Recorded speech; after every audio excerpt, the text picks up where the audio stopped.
On May 21st, 2026, I headlined at the El Mocambo. So many of you bought tickets and came out, and I thank you for making it a night I'll never forget.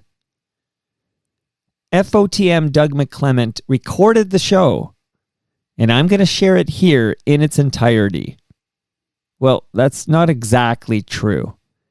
The show opened with an amazing 45-minute set from Blair Packham, and you will find that performance on the Toronto Mic'd YouTube channel.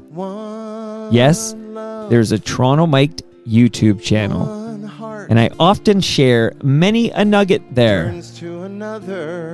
Here's the tail end of Blair, then me for 90 minutes, then the surprise special guests, taking us home on a lovely Thursday night in Kensington Market.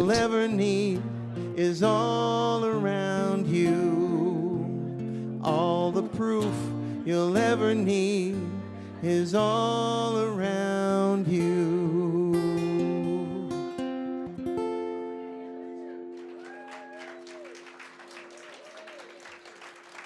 Thank you very, very much. I really enjoyed playing for you. I'm Blair Packham.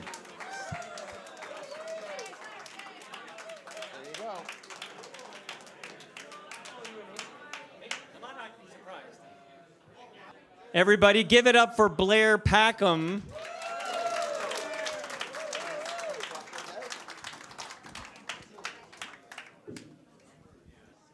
So a quick story about Blair Packham is that I asked him to do this about 26 hours ago. 26 hours ago. He had no idea he was going to be opening for me at the El Mocambo. And here he is. That's the kind of sweetheart Blair Packham is, honestly. Give it up again. And Blair, I heard Jane say, is that his song when you were doing Last of the Red Hot Fools? And I proudly said, he wrote that song. That's a Blair Packham original.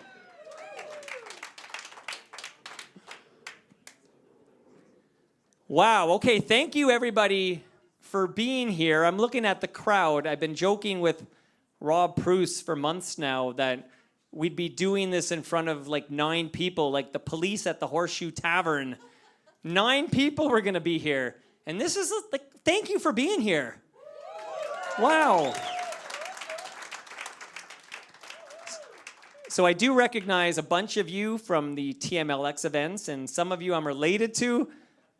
This guy, he came from my balls. Hello to James. But I just want to know who I have in the audience before I get rocking here. So I'm going to break you into demographics really quickly here. So if you're a fellow Gen Xer, say, hey. Hey. Okay. If you identify as a baby boomer, say, hey. Hey. Well, that's pretty good. Pretty good. Okay. If you are a millennial, say, hey. Okay, you know, it's pretty even, I would say. Okay, so now I know who I'm talking to. I want to come to the defense off the top. I want to come to the defense of millennials because I hear baby boomers giving millennials a very hard time, okay? When it comes to participation trophies in sports, okay? So I just want to definitively put on the record here that I'm a Gen Xer, and I absolutely received a participation trophy for playing house league hockey at Swansea Hockey Association in the very early 80s. So Gen Xer here, we were getting the participation trophy, okay? So it's not a millennial thing. We were doing it, and we weren't stupid. I always hear these jokes about how, oh, this is the problem with millennials. They get a participation trophy. We didn't think a participation trophy was the championship trophy. We didn't think it was the MVP trophy. Like, we knew everybody got one. We weren't stupid. And do you want to know who gave us those participation trophies? The boomers gave it to us. So leave the millennials alone. So in January, I had to get a crown, like literally a chunk of my back molar, my tooth, like a chunk of it just fell out. Like it disintegrated, okay? So I am now like a chunk of my tooth disintegrated years old when I talk to people. So I had to get a crown. So I go to the dentist, the Cloverdale dentist, which is no longer in Cloverdale. That's a fun fact. So I go to the dentist and they do a thing, and then they say, come back in 90 minutes and we're going to put in the crown. So I had 90 minutes to kill. So I'm like, what do I do? So I wander over to the Sherway Gardens Walmart, okay? I think I could do 90 minutes on this Walmart near Sherway Gardens here, okay? But I'm wandering around the Walmart in January, and then I see it, like it's like a beacon. It's calling me. It's like a lumberjack shirt. Like, you know that pattern, that red and black checkered pattern that lumberjacks wear, right? Like, it's not just a shirt, like it's a shacket. Like, I would refer to this as a lumber shacket. And I see it, and it's like regular price is like $40. And it says 40% off. And I'm like, it looks so cozy. Like, it was the worst winter. It was so damn cold. It was the big snowfall and the deep freeze, and I couldn't get out for my regular bike rides, and I was working working hard, and it was tough, and I was feeling it. And then I saw this lumber shacket, and I said, I'm going to grab one. I'm going to buy one. And it was medium because I wear medium. But this medium wore like a large. Like, I found myself swimming in this thing. And then I found I was like disappearing into my lumber shacket. James, you know what I'm talking about, that big lumber shacket. I'm disappearing into it. And I'm finding it like a warm hug. It's so comfortable in the cold of January. And then I'm wondering, why do I want to gain 50 pounds? Like, why do I want to grow this giant beard and be a lumberjack? And I wondered if I was depressed. I was thinking this in January. And then I sought the only treatment a Gen X man from Canada trusts. And I started playing the Depression Suite from the Tragically Hip on a continuous loop. Give it up for the Depression Suite, which is the longest title in the Tragically Hip catalog. Are you going through something? Are you going through something? I know I promised I wouldn't sing, but there's a little bit. But that's the thing, right? You're going through something. You're going through something. You're going through something. You're definitely going through something. Everybody is going through something. Now, Monica supported this chapter, this phase, this disappearance into the oversized lumber shacket. She bought me a blue and black pattern shacket from Costco, which I liked very much. And then we found ourselves in Value Village. Jarvis wanted a rad pair of jeans, and I saw that lumber jacket pattern on this Vans shirt, and I found it a medium, and it fit like a medium, and I bought it. And then my youngest son, Jarvis, said to me, Dad, it looks like you lost 50 pounds because it fit. I wasn't swimming in this thing. And I thought, dawn has broken. Don't you want to see how it ends? Don't you want to see how it ends? Around this time, I'm in the car with Monica, my wife, and our youngest, Morgan. And there are these geese, these Canada geese are passing us. And Monica says, oh, there's ducks. And I said, well, those are clearly Canada geese. They're not ducks. And then Monica said, she calls all aquatic birds ducks. And I thought, that's interesting because they're not all ducks. Like these, these are clearly geese. And then I said, oh my goodness, there's a goose. And there's another goose. And now we have geese. And then I said, this is a true story. Earlier this year, I said, oh my goodness, you have a moose? And there's another moose? But it's not meese. Like, it's still moose. And then Monica got this twinkle in her eye, and she said, don't use that at the Elmo. And then I knew, without a doubt, I was going to use that during my El Mocambo debut. This is happening, everybody. This is happening. We're at the El Mocambo, for goodness sake. Wow, okay. I have, this is going to be a big brag, I think, as I consider it in my head, but I have a very low resting heart rate. Like, it's low 40s. Sometimes it's in the upper 30s, okay? And I had no idea what a heart rate, like a resting heart rate, is supposed to be. But Monica bought a new, it's all about Monica for 90 minutes, but Monica bought a new Garmin watch.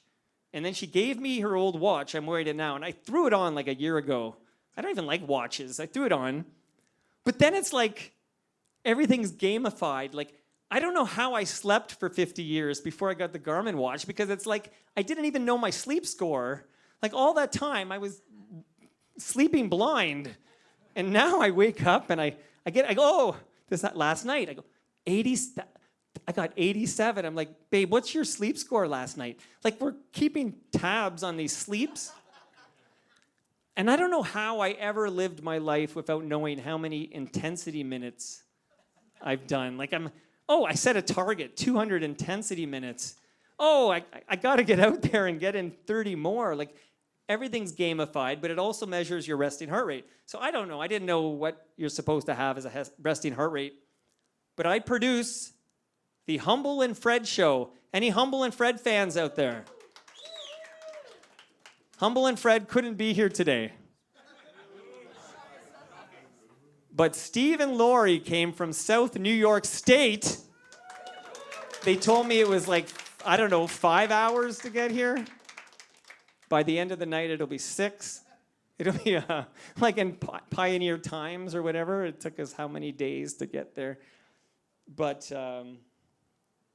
Humble and Fred like to know things from their listeners, like regularity of bowel movements. Like, this is seriously, I'm not joking. Like, so if you write them an email, they want to know how regular are your bowel movements, what is your resting heart rate, and then somebody wrote in and said their resting heart rate was 62, and I'm listening and I'm thinking, Humble and Fred are really impressed by this. Like, they go, oh, that's really good, 62. 62 is a great resting heart rate. I'm like, I'm late 30s, early 40s. Like, am I okay? So, like, I'm at my doctor's office for, like, a regular physical, and I just mentioned it in passing. I go, oh, my watch tells me I have a resting heart rate of 39 or 40. And she looks at me. Now, I should tell you, I have already Googled it. Like, am I dying? Like, is my heart sunsetting or whatever? Like, am I tapping out here? And if you Google it, and it'll say if you're an elite athlete, you're going to have a lower heart rate like that. Like, it's very normal if you're an elite athlete. So I tell my doctor, okay, I'm an elite athlete, this is normal. But she looks at me like she doesn't believe me. Like, she doesn't believe this elite athlete status. I mean, look at me, right? This is an elite athlete. Am I right? So my doctor sends me to wear like a halter monitor, and I'm strapped up like I'm E.T., and I have to wear this thing for 3 days, and then a cardiologist is going to review the data. So here's the big 3 takeaway items, okay? 1, the watch works. It's accurate, okay? 2, my resting heart rate is very low, and that, yes, it's very low to have. It's a very low resting heart rate when you're in the upper 30s, lower 40s. But 3, and I got this paper framed, hanging above our bed, but it says, because of my cycling, the results are benign and the cardiologist has no concerns. That is a verification of my elite athletic prowess. Evidence I am an elite athlete. Follow me on Strava, okay? I routinely bike 1,000 kilometers a month. I once biked over 1,500 kilometers. Elite athlete. Right here. We don't all look like Ian Service over there. That's coming. That's coming here. It's coming. So I mentioned I'm Gen X, and I feel like we had a lot of traumatic television growing up. Like there's TV we were exposed to, I feel that really messes with your head. Like I remember as a kid watching an episode of Little House on the Prairie, and these wild dogs ravaged the farm. Like it was really scary. These wild dogs were tearing apart the livestock. It was really traumatizing for me. And I believe television like that is what led to my recurring bear dream. So bear pun intended, bear with me. I'm going to work some stuff out here before we get to the lighter fare. But I would wake up. My mom is in the audience. She's nodding here now. This is a true story. But as a young boy, I would wake up crying, shaking, sweating, basically, because I believed wild bears were roaming the streets of Toronto, and specifically the street we lived on. And I have vivid memories of these dreams. For example, a bear would leap through the window of our home and maul my mother and I. These bear dreams were very traumatic and recurring. That was the thing about the bear dreams, is they were recurring. Any fans here of Family Ties? Okay, good. This is a big Family Tie head crowd here. So I loved Family Ties. Does anyone remember? Well, I'm going to say a statement. Tell me if it resonates with you. Hello, my name is Alex. Does this mean anything to anybody? Steve knows. My brother Steve knows. Anyone else? Okay, so there was a 2-part episode. And the second part was filmed like a stage play. And Alex P. Keaton, by the way, who introduced me to Richard Nixon. Any Nixon fans here? I had no idea what a Richard Nixon was, but I knew Michael J. Fox was a big fan. So Michael J. Fox had his best friend and neighbor died in a car accident, and Alex P. Keaton had survivor's guilt. It was an intense episode. I think about it to this very day. Steve's nodding his head. I'm not alone. Okay. Hello, my name is Alex. This episode, which has stuck with me for 40 years, it also introduced me to Steppenwolf, because Alex was in the room with his dear friend and neighbor, and they were listening to Born to Be Wild by Steppenwolf. And Mallory was kind of making fun of him. I heard you listening to Steppenwolf last night. There were some doors in there. So 2 thoughts. One, what an epic, intense episode. But if this was Alex P. Keaton's best friend and neighbor, and we were late in the series because the new kid showed up. You know how you have the cute little kid, and then they grow up and teenage others, right? Jennifer, I think was her name, but she was an adult almost. So they introduce a new kid. The new kid was in this episode, so it's later Family Ties. Why did we never see this guy before? I had spent years with Family Ties, and this guy pops in for one episode as Alex's dearest friend, his closest friend, this survivor's guilt, because he was supposed to be in that car. What? You can't do that. He's not Skippy. He's not Skippy or whatever. But the second thing is, and this is wild to me, and soon we'll get to how the hell this happened, but Stu Stone, are you here, Stu? Stu's here somewhere. Yesterday, Stu came over, and he gave me a couple of pieces of advice, and I followed them both. But one was to take a leak before you do your 90 minutes.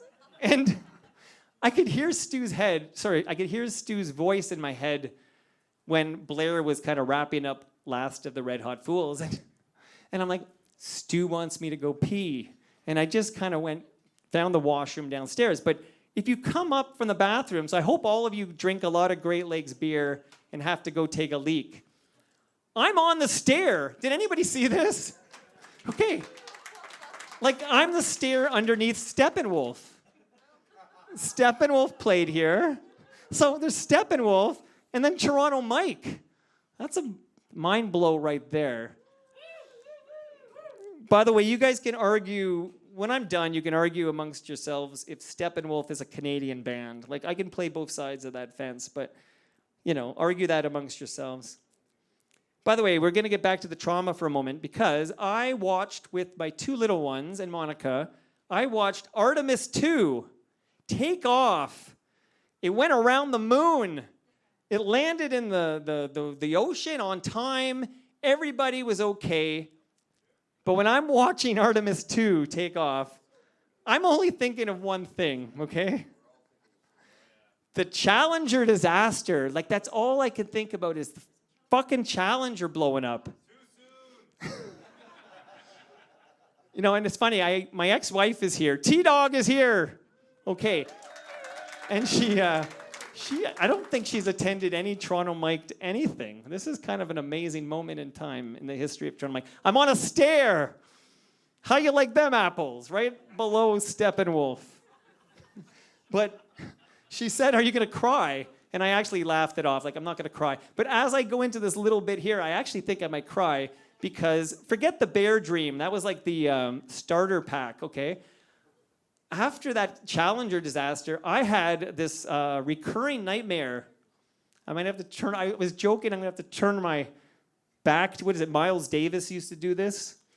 Well, if Miles Davis is cool enough to do it, I can do it too. But this dream, this nightmare, I'm piloting the space shuttle, and there's a bunch of people on board. I'm the guy who's piloting the thing, little Mike, and I can see, I don't know, from the screen, I can see, oh, we're going to crash, and everybody's going to die. Like, I can see it. Oh, my God. And then I realize, in the dream, there's absolutely nothing I can do to stop this. And this sensation, like, I can feel it now. I could cry. But I had this recurring dream over and over again that this space shuttle's going to crash. I'm the one responsible, and there's nothing I can do to stop it. And even telling you right now, I may have wet my pants, everybody. Stu's advice came appropriately enough. But yeah, the Artemis 2, thankfully, didn't have any complications, and I don't have to pay for my little ones to have therapy for the next 20 years. So I'm grateful for that. By the way, I'm aging horribly. I'm coming out to tell you I'm aging horribly because where I record my podcast, Toronto Mic'd. Did you guys know I have a podcast called Toronto Mic'd? Thank you. There's a studio table, and on the table there's a picture of me and my firstborn, and he's a baby. And it's right there. I see it every day when I'm working, when I'm recording. And I know because that little boy is in the room, I know that photo is 24 years old. But I look at it every day and I see like dark brown hair, okay? Dark brown hair. I see a little beard coming in, but it's black or dark brown. It's not white like it is now. I can see this youthful look in my eyes. Like I look at this thing, and then I catch a glimpse of maybe one of those Toronto tree pictures I take after every episode, and I think, what happened? And I did myself no favors because when I first started taking a photo with every Toronto Mic'd guest by Toronto Tree, I had this LG phone, and by default, like out of the box, I promise you, out of the box, it came with this vanity filter for selfies, okay? I didn't turn it on. I'm an unfiltered kind of guy. But by default, it was there, but I didn't really know it was there for a long time. But these photos of me, like 12, 13 years ago, I honestly look, where's Andy? I have to throw her a wink. There you are. Okay. I honestly look like a member of New Kids on the Block in 1989. So it's like, when I had this phone, it's unbelievable with that vanity filter. And then suddenly I got a new phone with no such vanity filter, and it was like, boom, tired eyes, white, like old man. I think I'm aging horribly, except for one thing, the hair. I'm glad Ralph Ben-Mergi is here. I was in Hamilton recently to see this musical called It's a Good Life If You Don't Weaken. Actually, the Depression Suite is part of this musical. It's music from the Tragically Hip. It was very good. I took my youngest. Ralph was there. That's why I'm thinking of it. But Tom Wilson, the unofficial mayor of Hamilton, the member of Junk House, love that guy. He promised me before the show, he said, I can't do it, Tom Wilson. Mike, I'm going to introduce you to my friend Bruce McCullough. Have you met Bruce? I'm like, no, actually, and I love the Kids in the Hall. I want to talk to Bruce. So he was going to introduce me to Bruce. But I see during the intermission, we're at a party. All you can eat cookies, by the way. Morgan was in heaven. Like, all you can eat chocolate chip cookies. Unbelievable. Unbelievable. But I see Bruce, and I think, there he is. Like, maybe I'll go say hi to Bruce McCullough from Kids in the Hall. But Bruce sees me and comes straight to me. And I have this moment of like, Bruce McCullough from Kids in the Hall knows who I am. Like, is this happening? He's coming up to see me. And he comes up to me, Bruce, one of the few people I can look down on, so I really like it. Good guy, funny guy, but I'm taller than him, that's all I'm saying. Bruce, super fan over here, does not like that joke. Bruce comes up to me and he says, you have the greatest hair. I'm honored. There you go. Bruce and I met because he loved my hair. So I am aging horribly, except for my hair. And while I'm doing the aging horribly bit, I'm going to just wrap it up to say, I was pretty good with seeing and reading. Like, I didn't need readers or glasses. And then one day, it seemed like it was overnight in my late 40s. Like, I couldn't tell the difference between a 5 and a 6 on my laptop, okay? Is that a 5? I would do a George Costanza squint like this. Oh, that's a 5. Like, I really did have pretty good vision when I did the squint. But I talked to Monica about it, and I said, I think I'm going blind. And she said, oh, you should see an eye doctor if you're going blind. So I made an appointment. We do tests. I honestly thought I was going blind. I'm not going blind. But then I thought, oh, my goodness, these glasses I have to get are going to cost. I don't have a health plan for glasses. I run my own shop. I can't afford thousands of dollars of glasses. No joke. Monica came home with a pair of glasses, 1.5 as I recall, that she bought at Dollarama for $2.30. It fixed everything. I can see perfectly with this pair of $2.30 reading glasses. Dollarama, everybody. It's good. Well, they fall apart after 2 wearings, but they work. All right, quick test here. All I wanted was a Pepsi. Does that mean anything to anybody in this room? All I wanted was a Pepsi. Yeah. Yes. Okay. Holler loud so I can hear you. Okay, some of you. What about this one? Na train. Does that mean anything to anybody? Jude knows, Vanessa knows. Okay. And then this one that even Monica got this one. It's fit for the pit. Yeah? Okay, I just want to know who I'm dealing with before I get started on this thing. So Jono is right. Okay. So I want to let you know this thing I'm doing now. I'll explain it all in a moment, but this was in the works long before I saw the Bradley Cooper joint starring fellow Canuck Will Arnett called Is This Thing On? Like, this was happening before that. I felt like maybe he was stealing a bit of the thunder. But I bring up Will Arnett because I wondered if other people have this thing where there's blind spot names. Like, there are people who I know their face, I know most of their IMDb page. They're very famous people that I watch all the time, but I literally can't remember their name. Like, I know I'm saying Will Arnett now, like I'm pulling it off the lid, but I think that's just because I put him in this show. Like, forever, I can't remember this guy's name, Will Arnett. Like, I end up calling him Job. I don't know his name, but I think I have some blind spot names, and I wondered if it was only me. Is it only me? No. Blind spot names. There was one earlier, but I can't. Peter Gross. Who are we? Gene Wilder. We spent far too long, me and other intelligent, curious cats trying to remember who was married to Gilda Radner, right? Like, we knew his IMDb page. We couldn't come up with the name Gene Wilder. There's blind spot names out there. Okay, so how the hell did we get here? This is the moment. How the hell did we get here? Is Melissa Stein in the room? Where are you? Wave your hand or something, these lights. I just want to see you. Okay, she's in the back. She's in the VIP section. Lucky lady. All right, I'm going to tell a little Melissa Stein story here quick, and then I'll explain how this all happened because it's kind of wild to me. So,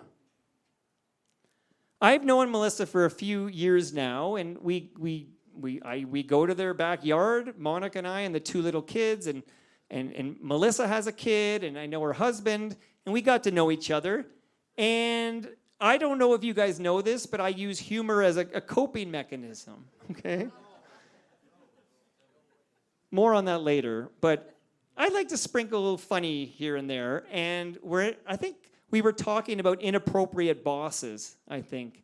And I made a crack that my boss touches me inappropriately. Like, I just declared it all serious. My boss touches me inappropriately. It's kind of low-hanging fruit, I admit, but because I'm my own boss, so I'm touching myself inappropriately, okay? I like her, okay? Thank you. But Melissa loved this joke. Like, this was the funniest joke, I think, to Melissa. She really liked it. She brought it up a few times. My boss touches me inappropriately. So fast forward to episode 1800 of Toronto Mic'd. 1800. Oh, Jeremy Hopkin is waving. So yeah, it was a good one. Episode 1800 was recorded live at Casa Loma, and it was all remote. I'm also glad who's sitting to your right. Did you look behind you there? Okay. Yeah. So I actually biked my studio to Casa Loma. I don't remember the name of the room. Do you? There was a moose on the wall. Billiard room. Thank you. This guy knows. Okay. Yeah. So we're at Casa Loma, and when I record with Jeremy Hopkin, say hello to J-Ho, everybody. Would you mind putting on the hat? That's J-Ho. Okay. So he's the official Toronto historian of the Toronto Mike podcast. And he was going to tell us the history of Casa Loma. But I know when I record every quarter, so I record 4 times a year. That's what a quarter is. I record with Jeremy Hopkin. I know he's bringing the veggies, right? Like, you're bringing the facts. He's like the straight man. So I know if I'm recording with Jeremy, I got to bring the cupcakes, right? I got to bring, like, the dessert, okay? I know I have to be a little zany because he's going to be delivering hard knowledge, right? So I did crack some jokes in that episode. For example, there were numerous jokes about the legend that is Midtown Gord. Midtown Gord is here. Yeah, right. I was very funny, wasn't I, Jeremy? Yes. Well, more on that in a moment. But also, I love gourds. Everybody knows I love gourds. I made a lot of Gord and Tom jokes. Is Gord and Tom here? Oh, they're sitting on the comfy couch. Nothing's too good for Gord and Tom. I made a bunch of jokes about Gord and Tom at this Casa Loma episode. So then I'm on a bike ride. That's a shocker right there. And I remember exactly where I was. And these are the kind of details I'm told nobody cares about. But for some reason, I really care about stupid details like this. So I can tell you, I was on the waterfront trail just west of the Humber Bay Bridge. And I get a phone call, and I answer it hands-free. It's Melissa Stein. And she says, I just listened to episode 1800. You're hilarious. I just booked the El Mocambo for you to make your headlining debut. This is what she said to me. So there's a lot going on here because I hear these words come out of her mouth, and I think that's never going to happen. Like, I have no interest in that. That's not what I do. That's not where I'm going in my career. I'm not a stand-up. I have no interest in going on stage at the El Mocambo for a ticketed event. Like, zero interest. I hate this idea. I really, really hated this idea. And in real time, I hated it where I was going to bike into the Lake Ontario. I was going to bike right into the lake. But in real time, it was kind of wild how it transpired because I was like, I'm never going to do this, Melissa Stein. You can't make me do this. And then in the next breath, I was like, oh, like, I have to do this. Like, I hate this so much. It's so not what I want to do. It's not my dream. I didn't wake up dreaming of headlining at the El Mocambo. So I realized right then and there, if Melissa Stein was going to book the El Mocambo for me to make my headlining debut, I was going to do it. So Melissa Stein, she's the one who believed in me and made this happen. And Melissa, I got to say, we're doing it.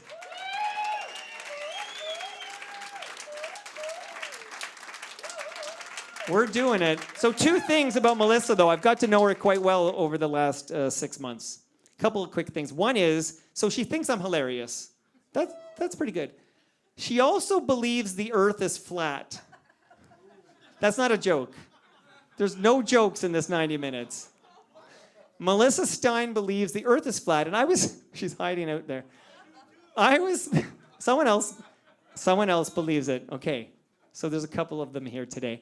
But I was thinking that week when Artemis 2 was going around the moon, sending in all those photos, like, that was a bad week for Melissa, I'm thinking. Like, you got to reach out to the flat earther in your life when shit like that's going on. But I was thinking, okay, she thinks the earth is flat, and she thinks I'm hilarious. If you bat 500, you go straight into Cooperstown. Like, direct, do not pass go. You're in the Hall of Fame, baby. Melissa's batting 500 there. It's not bad. Oh, so another quick Melissa thing, and then a little doc I saw. But I hadn't seen Melissa in a long time, but we had been corresponding through email and text about this night right here. But I saw her last week because I did a site visit, and they put my name on the marquee. And this was a mind blow right there. Like, my name was on the marquee at the El Mocambo. And then they gave me an El Mocambo t-shirt to wear for this photo, okay? And they said, what size are you? Well, you know what I say to that question. I'm medium. Everything's medium. I'm medium. I'm a medium guy, medium. But this medium wore like a small, okay? So it was really tight on me. And I felt like I had a tiny spare tire. And I said to Melissa and Mike, who works here, I said, oh yeah, I've been carbo loading all winter. I gotta work on that. And Melissa says, peptides. She says, I've got these peptides from the United States of America. It'll fall right. You know about the peptides. I never even heard this freaking word. I thought she wanted a Pepsi. Peptides. But then I was thinking, she's going to give me these peptides. And I was thinking, what if I ate 4 slices of pizza instead of 8? Like, that's where I could try to maybe eat, 4 slices instead of my usual 10 slices of pizza. But she's got peptides for me, and we're going to lose this bad boy right here. So don't get too attached to it, please. But I'm watching this documentary. This is after the tickets went on sale for this event. Tickets that you guys bought, by the way. You bought tickets. My first ever ticketed event where the tickets weren't free, at least. This has never happened before. But I'm watching the documentary called Pearl Jam 20, which I've seen many times. I own the damn thing on VHS, but I'm watching it. It's directed by Cameron Crowe, by the way. Okay. And there's the guys in Pearl Jam are talking in 1994. So 1994 Pearl Jam. And they're talking about how outraged they are with Ticketmaster because kids have to pay $30 $1994 to see Pearl Jam. Okay? They're going to court over this. They're enraged. And I went to the inflation calculator. What's $30 $1994 and $20 comes out to be about $58. That means you paid more to see me here tonight than what outraged Pearl Jam in 1994 to see them. You paid a lot of money. Like, I didn't set the ticket prices. I didn't even have a login for that ticket mechanism. It was all Melissa Stein. Are you still here, Melissa, or did you leave? Melissa? Are you still here? The prices are too damn high. Like, I'm embarrassed up here. I mean, I saw somebody who's in the room actually wrote me about this, but they did buy a ticket because they're here. But $65?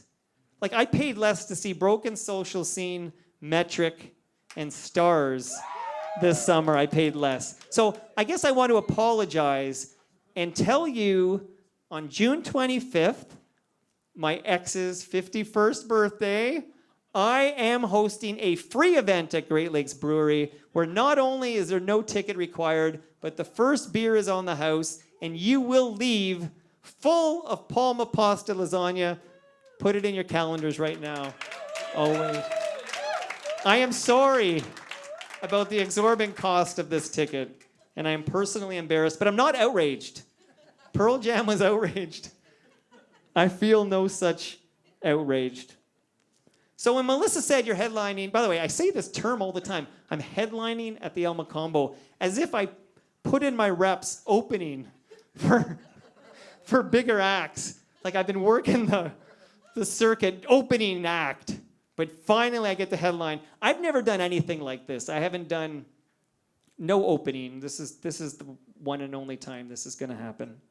Never happened before. But when she said I'm headlining the Elmo, my first thought was, the Rolling Stones played the El Mocambo. It's time Toronto Mike plays the El Mocambo. I had that thought.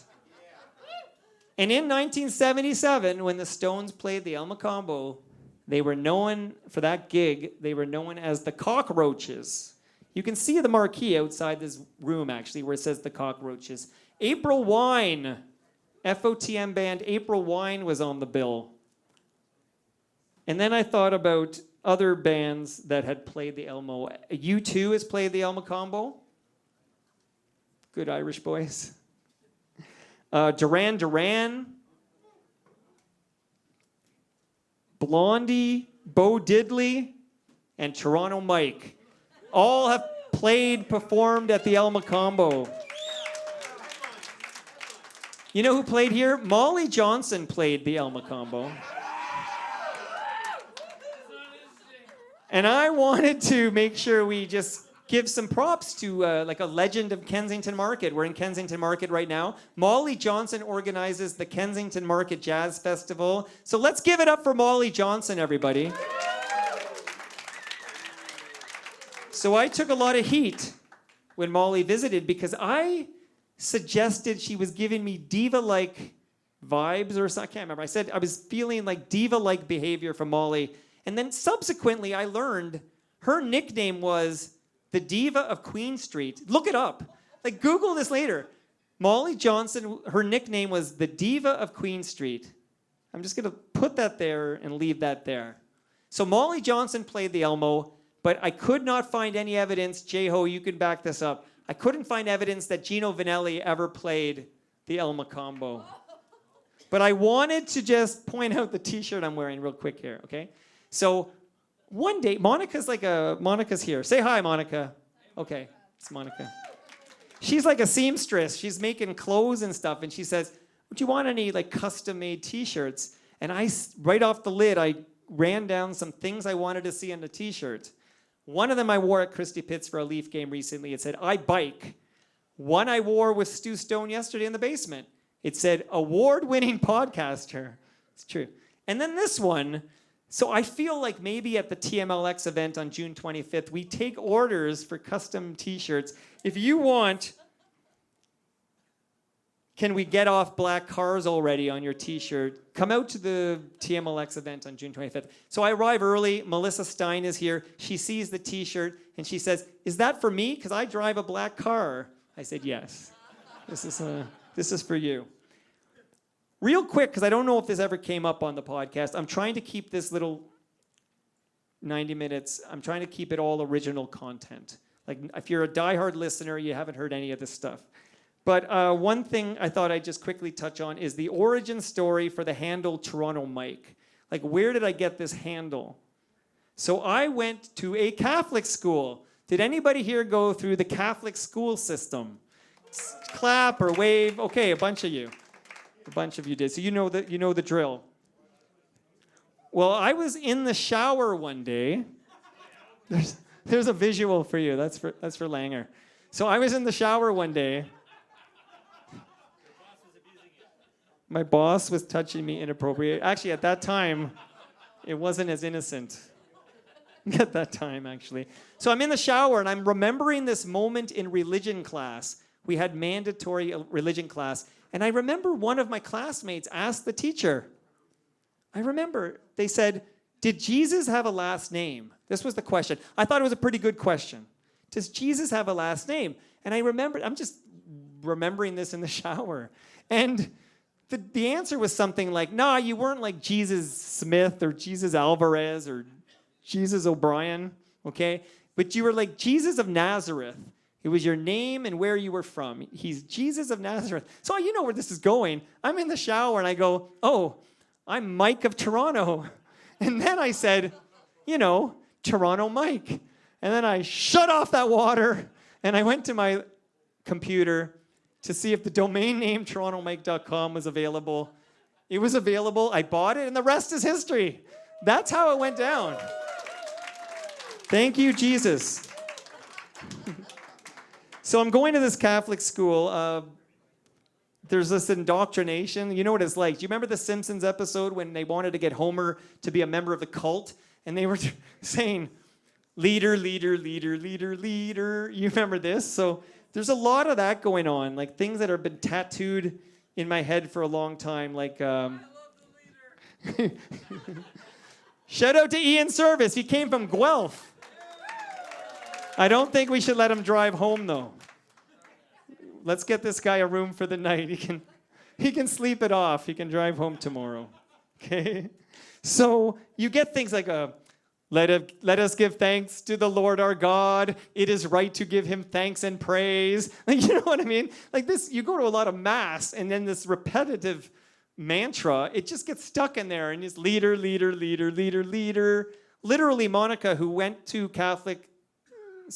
mass and Catholic school, different province, different times, she'll kick out the Catholic jams. Do you remember this one? And she'll play it. And I'll be like, oh yeah, and I'll start like just, your memory clicks in. I haven't been to church in 100 years.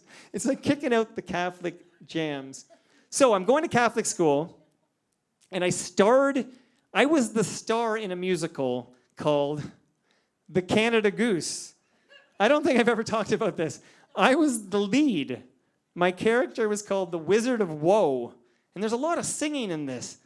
And we had a receptionist at my Catholic school named Mrs. D'Souza. You remember, my mom's here. You remember Mrs. D'Souza. And she heard me singing as the Wizard of Woe. And she came up to me when she called me to the office and she said something, I'm going to paraphrase. Michael? I was Michael back then. Michael, you have the voice of an angel.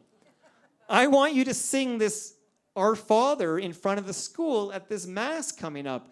And I didn't feel at the time I was allowed to say, nah, like, I'm like, yes, ma'am. And I remember, because Our Father was like the national anthem. Every morning we said Our Father who art in heaven, hallowed be thy name, thy kingdom come, thy will be done on earth as it is in heaven. Give us this day our daily bread and forgive us our trespasses as we forgive those who trespass against us. And lead us not into temptation through Christ our Lord, amen. Like this is stuck in there. I can't get rid of it. Like I try that Baby Shark song, couldn't push it out. I'm working on it.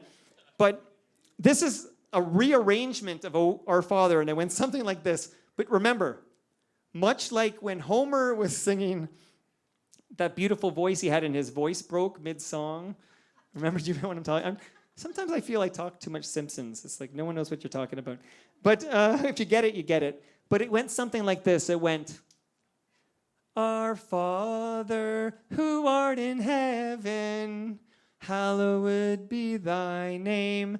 And I'm telling you, singing that song in front of the school at that mass was the most nervous I've ever been in my life until tonight.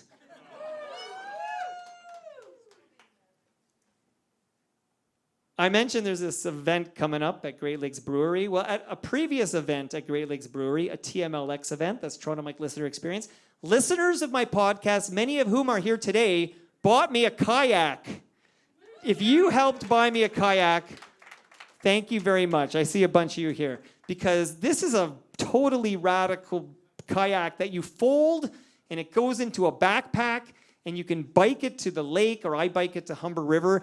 I love this thing. This thing's magic. It's like origami, and you build it out on the beach, and then you go for a paddle. I love this kayak.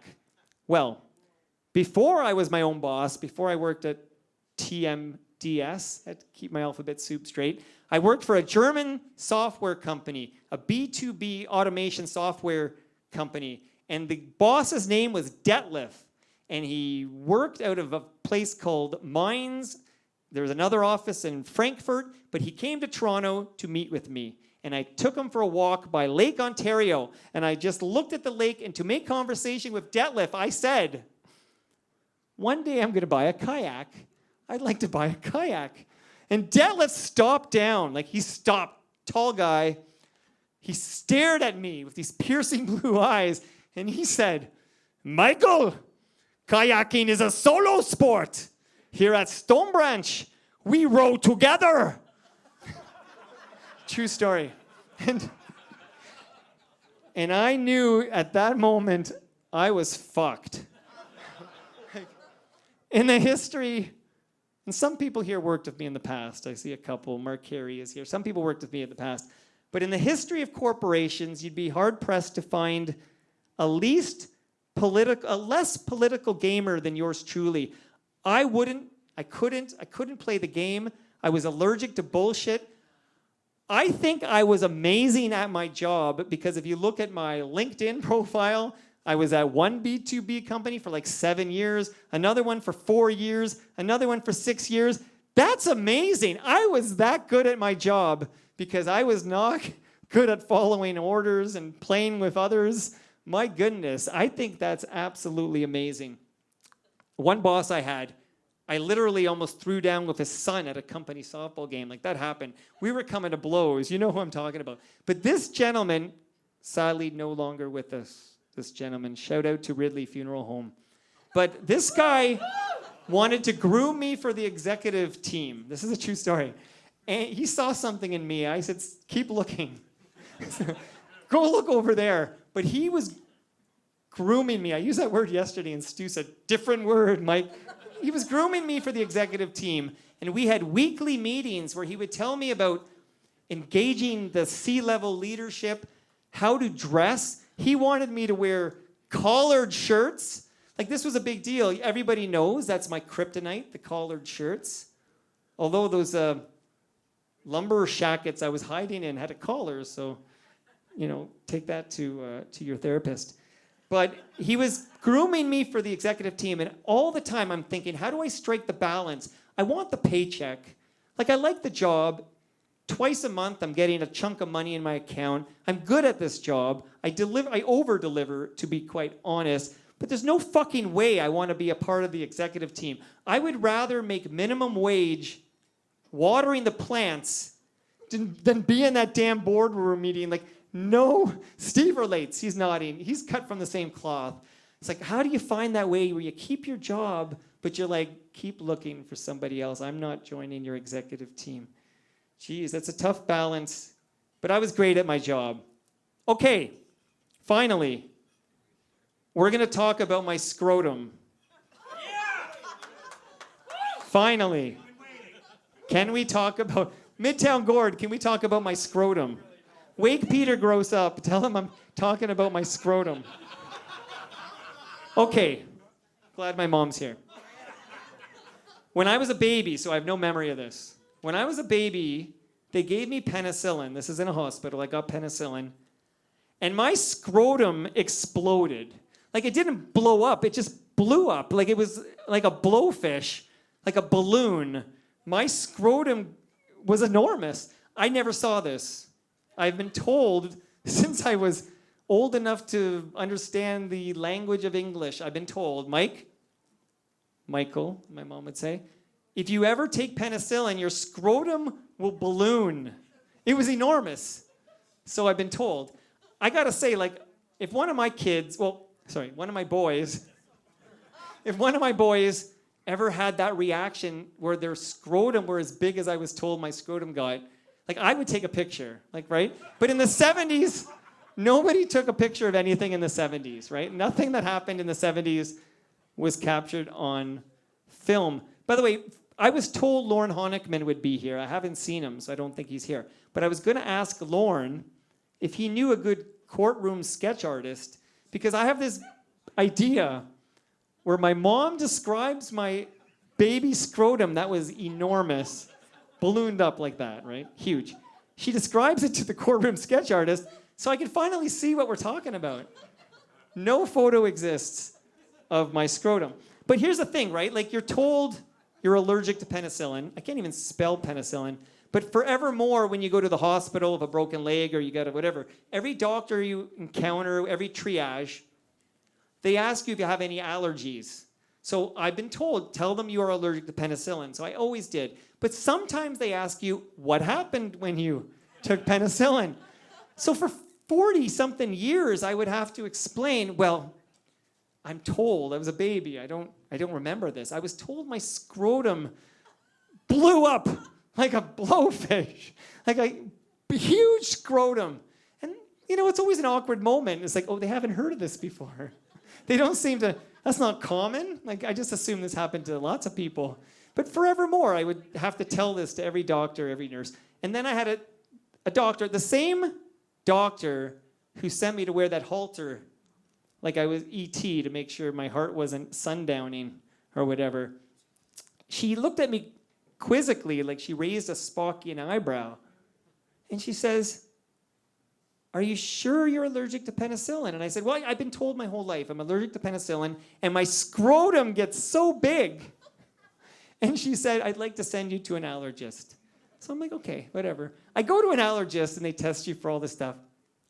And it comes back that I'm not allergic to penicillin. There's no allergy here. But this is what they do. They give you a pill. You get it from the pharmacist, a pill that is penicillin. And they say, take this pill, this penicillin, while you're here in the doctor's office, right? So I'm sitting there. I've been told my whole life, never take penicillin because your scrotum will get very big. And I take the pill, and I'm sitting there, and I'm staring at my crotch, like I'm just waiting for it to balloon up, okay? Nothing happened. I'm not allergic to penicillin. So I don't know. We have a witness, though, someone who saw it. This happened, right? She's nodding. How big was it? Just use your hands. How big was my scrotum? Seriously. What, you were there. I've been told it was massive. But there's no photo evidence of my scrotum. Don't you want to see how it ends? The Depression Suite. Cheaper than therapy. I highly recommend it. The Depression Suite. Well, I like to see television series finales. Like, not season finales, but series finales. Like, even if I didn't watch the show, my oldest daughter watched Big Bang Theory. I never saw a minute of this show. I knew it. I never saw a minute. But she wanted to watch the finale with me because she knows I'm a big fan of series finales. Save your series finales for me. So I'm watching that. My youngest discovered Modern Family on Disney Channel. Anyone here watch Modern Family? A lot of people here. Okay. I remember my memories of Modern Family. I remember this is a show I used to watch like at a certain day and time at a certain channel. Like, this is how far back we're going.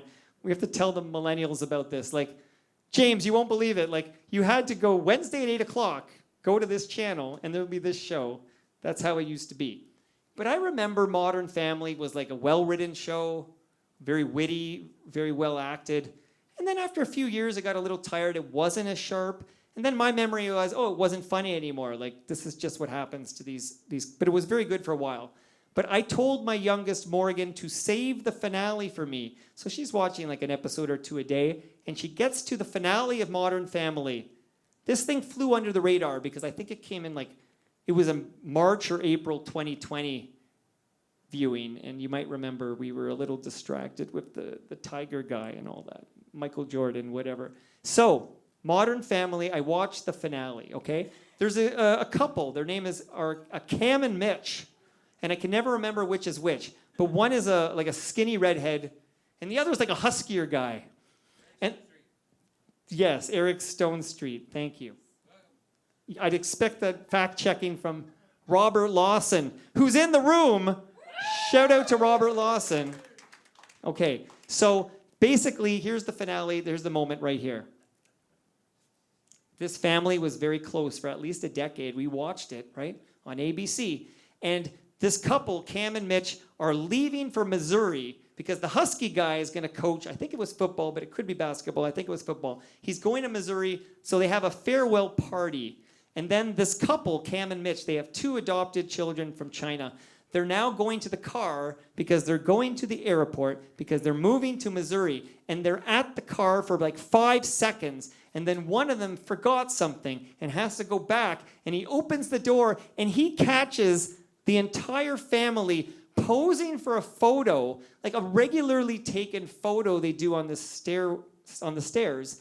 Like basically these people waited for Cam and Mitch and the 2 kids to leave before taking this photo. And I thought that was one of the most dick things I had ever seen. I was so angry. They did not stick the landing, and these series need to stick the landing. Speaking of which, any Sopranos fans here? Ryan knows. Sopranos, I thought it was one of the greatest series of all time. Every episode was like a fine film. So I was excited to watch it with Monica, okay? So we watched like an episode a night for months. There's like 60 episodes. We watched an episode a night, and now we're at the finale, which I've seen before. And I know what's going to happen, and I'm really excited to see it through her eyes. Like, we're not talking about the series. We're just watching an episode a night, but we're on the final episode. And it cuts to black, and I look at Monica, and I'm like, what did you think? And Monica reveals to me, not only did she not enjoy the finale, she didn't like the series. And I said, why did you watch 60 hours of Sopranos if you didn't like it? And she said she heard the finale was pretty good, and she thought they might stick that landing and save the series. But it turns out, in Monica's opinion, The Sopranos did not stick the landing, and she did not enjoy one of the finest premium television series of all time. Speaking of sticking the landing, Humble Howard once flew me in his Cessna. And I'm here today because he stuck the landing. So he took off from Buttonville. He flew me over the CN Tower. This is Humble from the Humble and Fred show. And then we went over the falls, and then we got back to Buttonville. And I lived to tell the tale. When I told my mom I was taking her to see Kim Mitchell, my mom said, good, I love her. Kim Mitchell has played the El Mocambo, by the way. Give it up for Kim Mitchell. All right, this will be gentle. Nothing too, it's very gentle. I'm just warning you. A little bit here about you, Mom, and this is very gentle, okay? But my mom, who's here right here in the front row, she's very susceptible to the most recent thing she sees on her Facebook page, okay? And it just pops up there. Half the time it's accurate, and half the time it's complete garbage BS, and you don't know which half you're dealing with. But she gets this information, and for a little period of time, she's very susceptible to this newfound knowledge, okay? So she saw something on Facebook that said, granola's not as good as you think it is for you. Granola is not, do you know where this is going? Granola is not as good for you as you think. Now, a little bit about me real quick here is that I start every weekday morning with I get back from a bike ride, then I make coffee, and I have this parfait. It's a Greek-style yogurt with a lot of blueberries, and I put some granola. I sprinkle some granola on the yogurt and the blueberries. And every day I do this. And I said to my mom, I said, before I started eating this parfait, I was shoveling the worst shit in my mouth. If I could find 6-month-old Halloween candy, maybe there's a coffee cake from 1989, the cinnamon rolls that we got from IKEA, the worst garbage with zero substance, like just the worst crap. I was shoveling it in my mouth because I came back from this 10-kilometer morning ride and I was hungry and I ate everything. And I assure you, Mother, that granola is an upgrade. Okay? That granola is an upgrade. By the way, I know exactly what movie Richard Krause has touted on CTV Toronto based on my Google messages from my mom. Like in real time. Oh, Mike, we should see this. Krause strikes again. My mom is a big Krause head. I get that info in real time. All right, last one, just real quick, because I saw Rob Del Mundo's in the room. Say hi, Rob. Okay, Rob. Rob covers the PWHL. I've got those letters in the right order, right, Rob? Okay, good. And of course, that means he covers Natalie Spooner. So I was sitting with my mom and my wife one day in our living room, and I was sharing how impressed I was that Natalie Spooner was playing best on best hockey 6 months after she gave birth. Vanessa knows where it's going. Natalie Spooner gave birth, and 6 months later, she's playing best on best hockey, which, by the way, in women's hockey, best on best is code for Canada versus United States, okay? That's just another way to say it. And I got to say this about my mom. My mom has a good sense of humor. She laughs at my jokes. I think I've caught you laughing a few times tonight. Don't deny it. My mom laughed until she cried when she watched Dairy Girls. So my mom has a good sense of humor, but she doesn't generate the humor. Like my mom doesn't create the joke. There is no jokes from my mom. She's not making the funny. She's reacting to funny that other people make. Okay, this is just how my mom is. So that's important context because my mom heard this news about Natalie Spooner playing best on best hockey 6 months after she gave birth. And my mom said, that's nothing. I was walking with you at the Yorkdale Mall 3 weeks after you were born.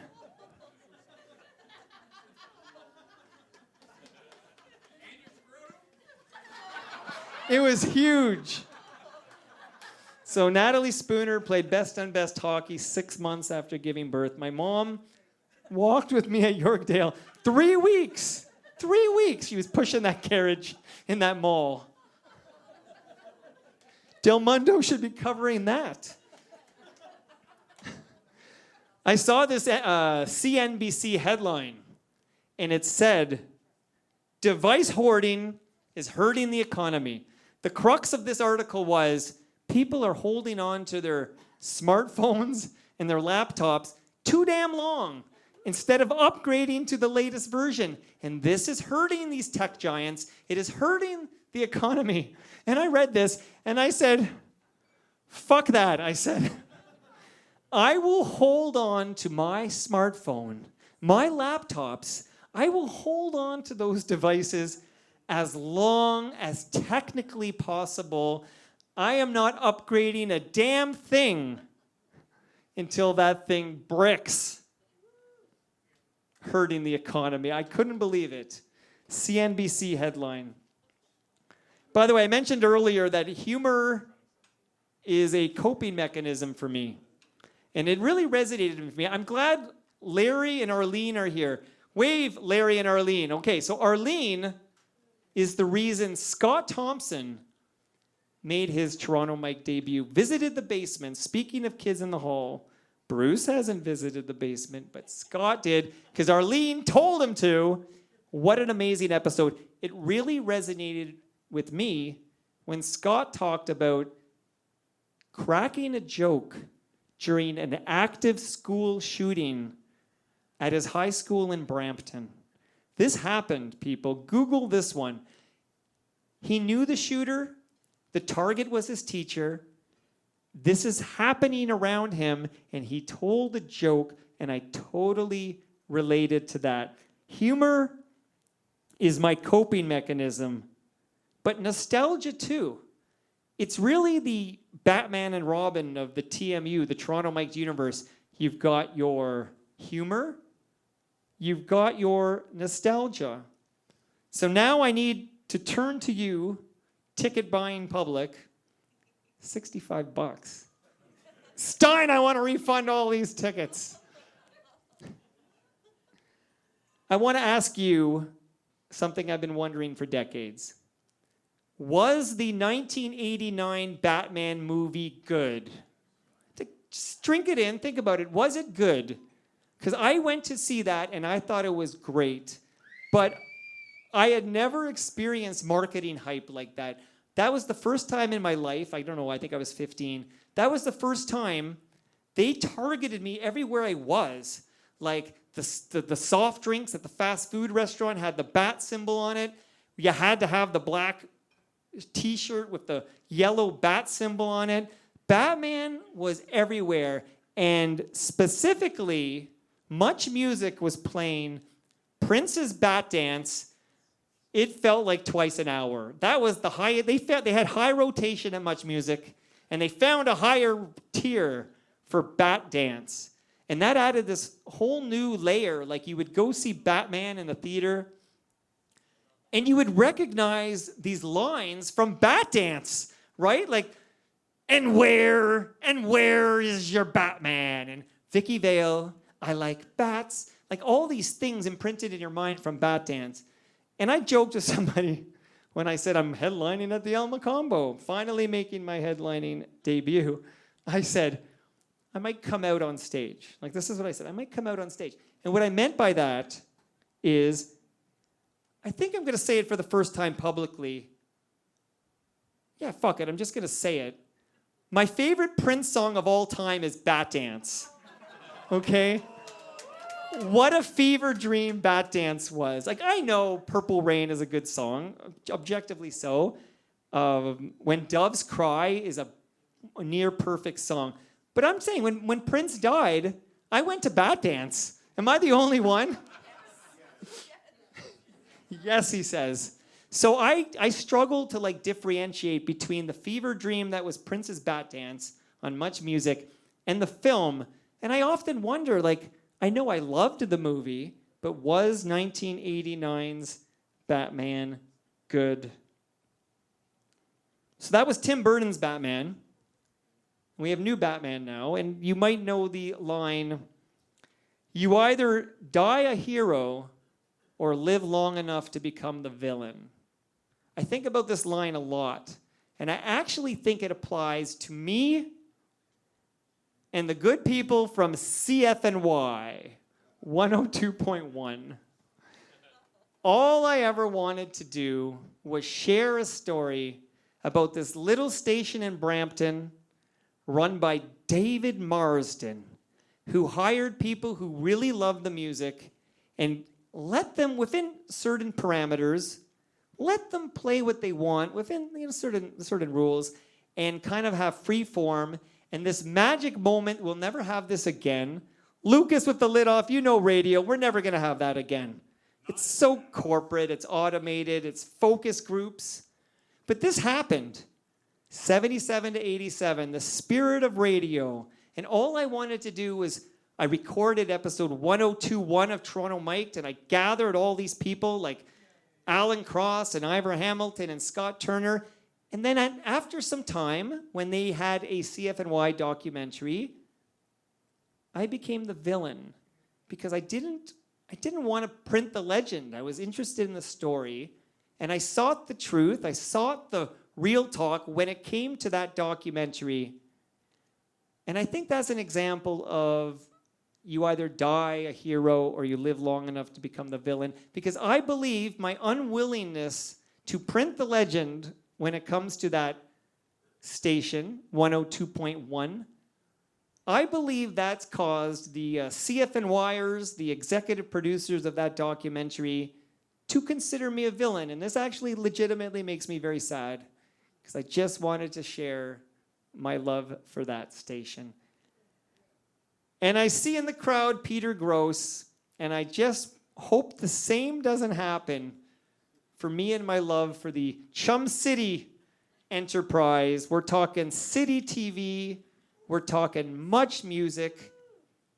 I know that when I came out as an adamant believer that subdivisions was a Mark Daly sample from City Pulse. I'm glad Lauren's not here. He did not like me talking about this. He was not happy. I know it pissed off some Neil Peart truthers, some rush heads. James Edgar, you're here. I hope this isn't... Yeah, that's not... You're wrong. See? Exhibit A over there. So wrong. And I believe this is true, Peter. Is it fair to say that some of the content in that wonderful podcast series I produced, Gallagher and Gross Save the World, is it true that the content of this excellent series may have caused you to be dead to Moses? Is that possibly true? Like, Moses is not happy with the content in Gallagher and Gross Save the World. Is that true? I have no evidence of that. Well, we know you're persona non gratis because I've seen the email. I wonder, right? On that note, quickly, let's send some good vibes to Halifax. Our friend John Gallagher suffered a stroke, and he's in the hospital. Is that right, Peter? He's not doing well, but I think he's doing better because of Les Habits. Because of Les Miserables? No, the Montreal Canadiens. Though, sorry, sorry, I'm sorry. I'm not going to do any Habs talk on this stage. But I think we got to send some good vibes to John Gallagher because he's had better days. And I was thinking, I don't think that number is getting any bigger. The John Gallagher number. You're right. I think the number's going to be paused for a while. I think it was 700. But your number may be increasing still. You could still catch him here. Very good. There's very low odds of that. You never know. So my love for that station, it really shaped, my media persona, if that's what you can call it. My love for the Chum City building. I don't think you'll find a deeper dive with Harold Hossein, the City Pulse weatherman, than his episode of Toronto Mike. I will now drink some beer while you Google it. You will not, go ahead, you're not going to find another A to Z conversation with Hurricane Harold Hossein. I did that, okay? And by the way, I almost never skip a Blue Jays season. But when I do, it will be the most wild and wonderful, amazing, magical season in the history of the franchise. I was back for the playoffs. I was there for the playoffs, but I did take last season off. And look what happened. You can thank me. You can thank me for that. By the way, it's the 50th Blue Jay season, and that means Toronto Blue Jay documentaries are incoming. Brace yourself. But this is a bit uncomfortable. You probably won't see the greatest positional player in the history of the franchise recognized, okay? And if you go to the Dome and you find the collage of great second basemen through the years, somebody is noticeably absent from the collage. It's like, oh, it's weird. They decided not to show the greatest positional player in the history, the 50-year history of that franchise. And I think they're just very lucky. It was Timlin to Carter and not Alomar to Carter. That's a nightmare scenario. And I'm telling you where they're really lucky, okay?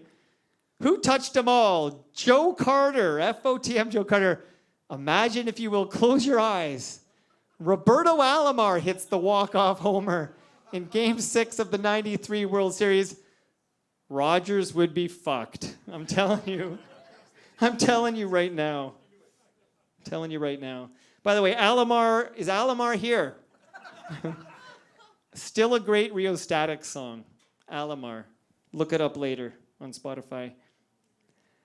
I mentioned my love for CFNY, became the villain there. I mentioned my love for this Chum City. I also grew up, before all of that, I was a TVO head. TV Ontario. Shout out to TVO. And I'm sorry Rick A is not here. Rick A had a website I like called ricktv.ca, I think. But I used to go to this when the internet was young, and I'd get to see like the opening credits to Fables of the Green Forest. And to this day, I find myself saying, trouble, trouble, right? The blue jay at the beginning, trouble, trouble. I drop it all the time. I loved, she knows. You look too young to know Fables of the Green Forest. I'm impressed. Okay. You're not aging horribly like I am. But I love TVO. And of course, I'm not going to repeat any content on Toronto Mic'd. But, and this would have worked better when I had the piano prodigy behind me. But I'll just shout out the fact that I loved Polka Dot Door. My mom would put me in front of, right? You'd put me in front of TVO. I'd watch Polka Dot Door. Which hole are they going through this time? Polkaroo's the guy. Are they stupid or something? I cracked that. I was gifted, though. I cracked it early. But right after Polka Dot Door was Doctor Who. And I'm just going to move on because if I start thinking about that theme song, I think Rob was going to play it. I mentioned the Gen X trauma from television. That's right up there, right there. So I put on Facebook that I was going to do this. And I've actually lost, I'm actually pretty good on the time here. But I put on Instagram, I posted that I was going to do a 90-minute set at the El Mocambo. And Humble Howard, who's come up a couple of times, Carlo made it. You had a long drive, didn't you, brother? Okay, well, did you come from South New York State, like behind you, Steve and Lori? Mid-Brampton. That's nothing, okay? Ben Murgie's got to go back to Hamilton. Hang in there. You're doing great. You're doing great. So, Humble called me up on the phone, and Humble Howard said, I see you're doing a set at the El Mocambo. He says, now, Humble Howard went to L.A. as a stand-up, as a younger person. He went to L.A. because he wanted to get on the Tonight Show. So he really cared about the craft of stand-up comedy. And Humble starts giving me all these advice. He says, it's all about the beats. And you got to work it out. You got to go do open mics, and you got to work it out, and you have the tag. And he's going on and on about all these things I needed to do before I did 90 minutes at the El Mocambo. And I was listening to Humble Howard, and then I completely ignored every little bit of his advice. It was great advice, and I did none of it. No, that was never the point of this. I wasn't going to be working this out. I never did any of this in front of any other human being.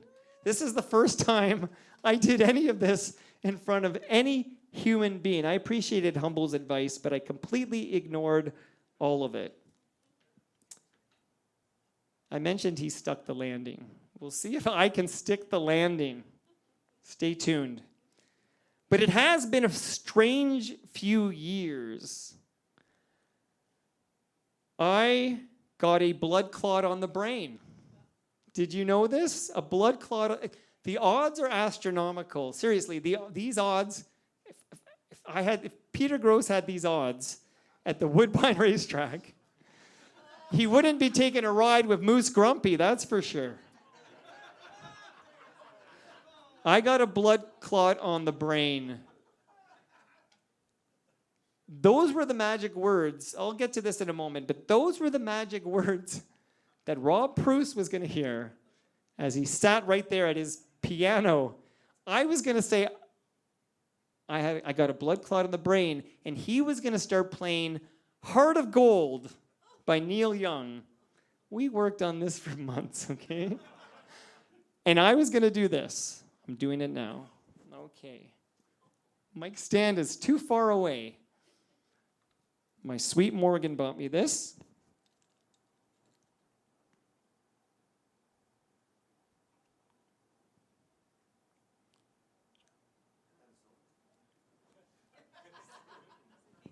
Silence is golden. Oh.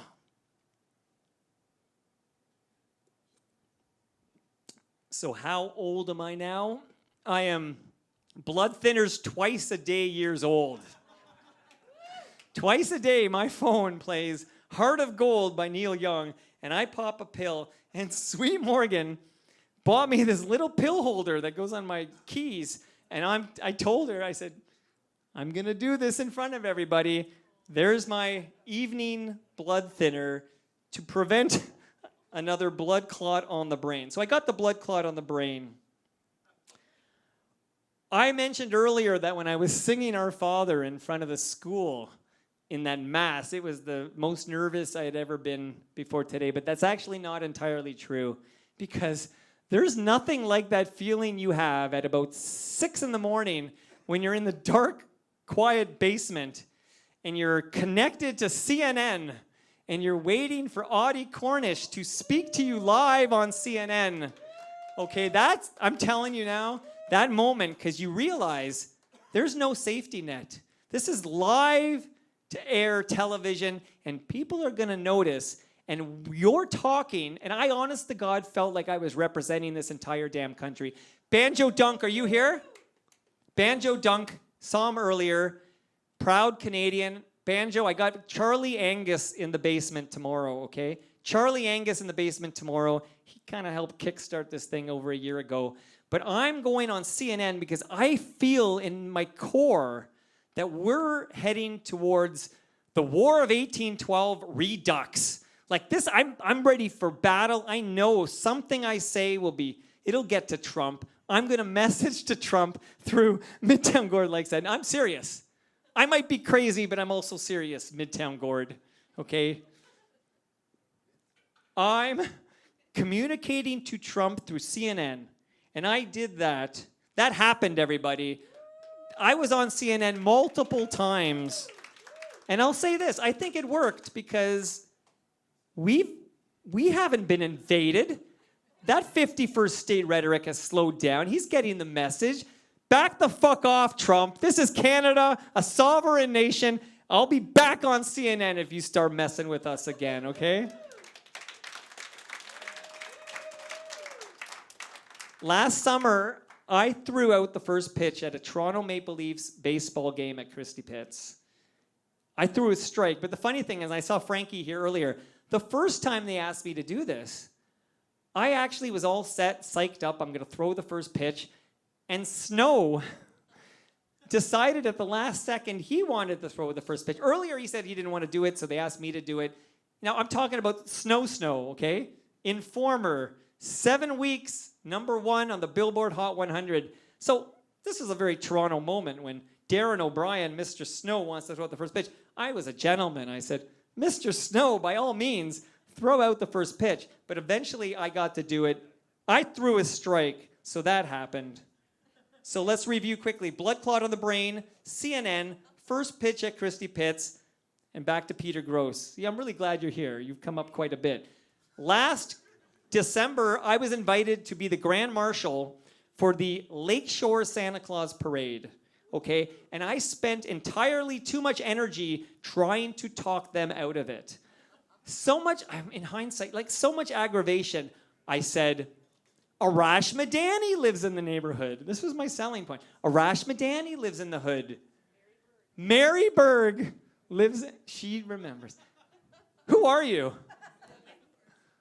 This is a listener. I had no idea. I thought you were the photographer. Okay, get my good side. It's behind me. So, Mary Berg lives in the hood. Michelle Butterly lives in the hood. But they wanted me, and I said, fine, I have a condition. I will be your Grand Marshal for this esteemed Santa Claus parade, but I have a condition. I want beside me, I want the legend that is Peter Gross. And I called Peter Gross up and I said, would you co-marshal this thing? Because I'm just a podcaster. Right. So this went to a committee and they approve it. So I show up at the school because you have to set up and then you do this 3-kilometer route or something on Lakeshore. And I get there and Peter's there and I notice the banner has a huge Toronto Mike logo, and it says Season's Greetings, and there's zero mention of my co-marshal, Peter Gross. I want you to know, that surprised me, Peter. I was like hurt on your behalf. I didn't know, but then I realized, we have to carry this thing for the 3K. So I needed another body to carry this thing, and I was thinking, wow, what would I have done if I didn't have Peter Gross? Like, was I going to carry it over my head? So thank you for helping me carry the Toronto Mike banner through that Lakeshore Santa Claus parade. Thank you, man. Peter Gross, we did that. We did that. And last but not least here, on this list of accomplishments over the last few years, I see Al Grego's in the room. I have joined your esteemed fraternity, brother. I am now also an award-winning podcaster, okay? Thank you. This last December, I think, I won a prestigious podcast award, Best in Class. I even made a t-shirt to recognize this. Thank you, Monica. We'll take orders at the next TMLX event. And last but not least, I have now headlined at the El Mocambo. You've witnessed history, because I am never doing this again. You'll have to park a Brinks truck into my driveway. I am never doing this again. Never, never, never. I don't think I will. But I was going to tell a little story about somebody who's not here. So off the top, I thanked Blair Packham because he did such an amazing job considering I called him yesterday. He was just going to be a spectator. And I said, Blair, you're coming anyways. Bring a guitar and entertain us. And he said, okay. And it was unbelievable. But the original plan, and the plan for 3 months at least, the original plan was Rob Pruce, piano prodigy from Spoons. He co-wrote Romantic Traffic. He was in Honeymoon Suite. Oh my goodness. He was supposed to be here, but not just for the opening act. He was going to be my Paul Schaefer for that 90 minutes I just did. There were so many parts, I didn't do them because that would be weird, although I still did the Heart of Gold one because I have to take the blood thinner, okay? But I just want to say, hopefully this has been recorded and I can share it with Rob Pruce, that I wish you were here, Rob. Now don't worry, he's not sick. No shout out to Ridley Funeral Home here. But he woke up yesterday and he started his car because he had to drive to Toronto from Queens, I asked Steve and Lori to pick him up, but apparently that's like a 7-hour detour or something. But he started his car and it made a wildly weird noise, and it turns out while he was sleeping, bandits, if you will, they stole his catalytic converter from his car. They just stole it all, and he couldn't get the parts in time. And Rob Pruce, who I think was sick about it, said, Mike, I know we've talked about this for months, and I was going to be your Paul Schaefer, and you wrote a whole 90 minutes around me and this and that and the other. I can't make it to Toronto. So I just want to tell Rob, wish you were here, and I really appreciate the fact that you were with me on this for months until we were 24 hours out, and then you buffied this sucker and you bailed on me, but it's not your fault. Not your fault, Rob Pruce. I want to be clear. Rob did nothing wrong. He was robbed, and he couldn't get here. Rob was robbed. Oh, I should put that in my next appearance. Elmo. So I wish Rob was here, but I had a grand finale. I'm going to do it anyways, but I was going to do it with Rob because I have it in my hand. Okay? This is a cherry blossom. Does anybody remember cherry blossoms? Okay. I have never had a cherry blossom. Not once in my life did I have a cherry blossom. And then there was big news in this country because they were discontinuing the cherry blossom. And the last cherry blossom had been produced. And I told Rob Pruce, who's a sweetheart, I said, I've never had one, and now they're gone. Did I miss anything? And Rob got a hold of one of the last cherry blossoms, and he gave it to me. And I stuck it on my studio table right beside the picture of sweet baby James. And it sat there since he gave it to me last year. And I thought to myself, if I ever headline the El Mocambo with Rob Pruce, okay, I'm going to take this with me, and I'm going to eat my first cherry blossom. Okay? So I'm now opening the box, but I'm not ruining the box because I want to put that back in the studio. So this is the box. It's empty now. This is the cherry blossom. Okay, this is the grand finale, everybody. I'm unwrapping my cherry blossom. I've never had one. This is happening. Oh my goodness. I hope I don't get I don't know what to expect, but this is for Rob Pruce. Thank you for the cherry blossom.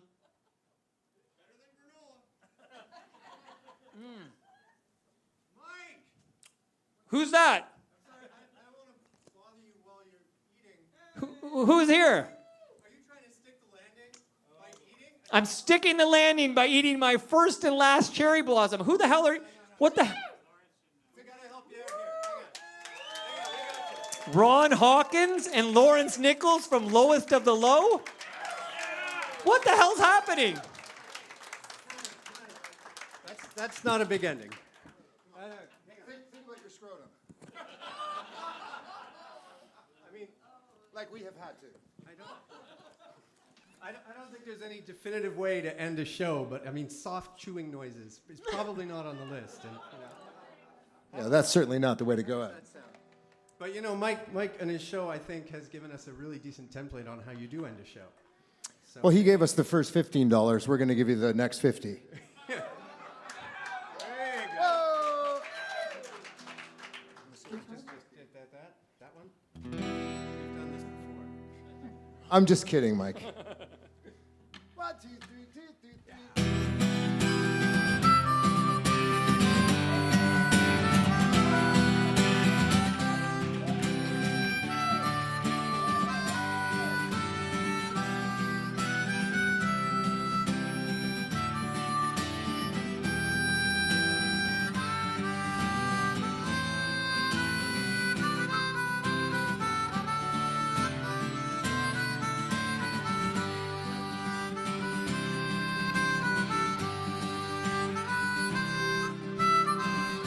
I want to take a streetcar downtown, Please help. eat a cherry blossom and wander around. And we'll drink some whatever Mike's drinking in a tin. 'Cause my UI check has just come in. On where you been, because everything is coming up rosy and gray. Yeah, the wind is cold, but the smell of snow warms me today. And your smile is fine, and it's just like mine, and it won't go away. 'Cause everything is rosy and gray. Well, you've been under my skin for more than 8 years now. It's been 8 years of laughter and 8 years of tears. And I don't know what the future can hold or will do for me and you. But I'm a much better man for having known you. You know that's true, because everything is coming up rosy and gray.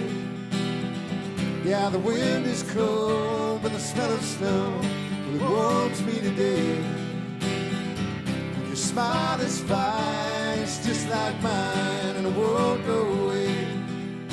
'Cause everything is rosy and gray. I've been told that there's a sucker born every day. But I wonder who, yeah. Well, I wonder who. Maybe the one who doesn't realize that there's 1,000 shades of gray. 'Cause I know that's true, yes I do. I know it's true, yeah. I know it's true. How about you? They're picking up trash and putting down roads. They're brokering stocks, the class struggle explodes. And I'll play this guitar just the best that I can. Yeah, well, maybe I'm not, maybe I am. Who gives a damn, because everything is coming up rosy and gray. Yeah, the wind is cold, but the smell of snow, it warms me today. smile is fine, it's just like mine, and it won't go away. 'Cause everything is rosy and gray.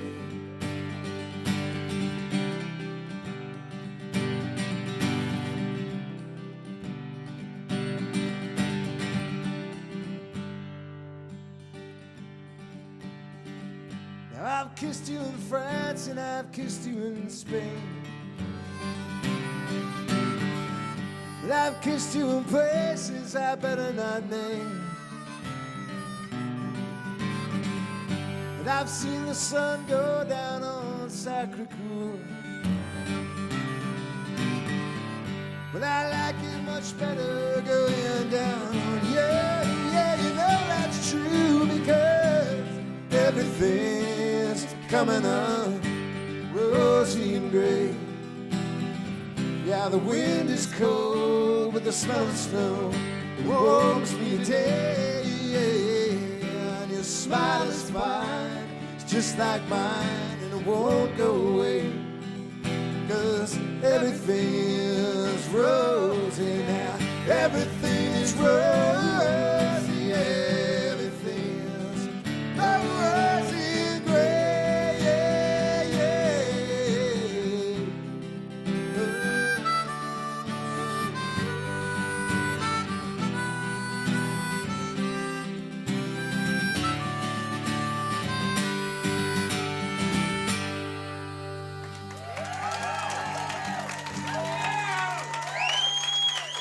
Toronto Mike.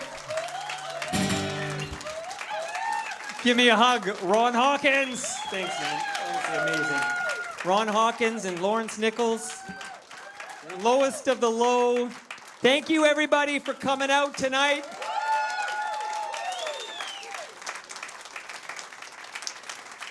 I dropped the mic, but they might invoice Melissa Stein.